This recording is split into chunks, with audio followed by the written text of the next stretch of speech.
hindi rin siya sure. Nag-inquire po ako sa MOEL. Po, nag-inquire kami sa MOEL. Opo, bago kayo dyan, kasi ang re-entry, mayroon siyang limitation. Halimbawa, kung kami ay 1 year yung visa namin, within that 1 year, ganun lang yung re-entry namin. Babalik kami ng Pilipinas, ay pupunta kami ng Pilipinas at babalik dito. Within that 1 year, meron kaming re-entry. Parang gano'n.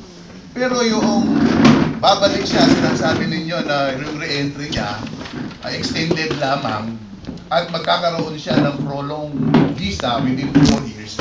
That is not re-entry kasi. Ganito po yan. Paliwanag ko ulit, ha? Oo. Kaya nga po. Tama mo ba yung ano ko ba? Kasi kung magre-re-entry ka lang di ba? Hindi, kaya nga pa.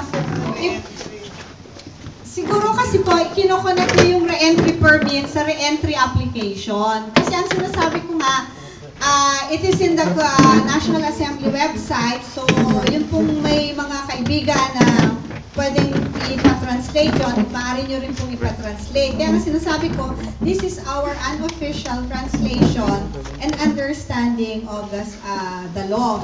Ngayon, yun bang umuwi at mag-a-apply din ba? Kasi ang sinasabi lang po ng batas is, should hold a signed employment contract from his employer for 1 year or more commencing from the day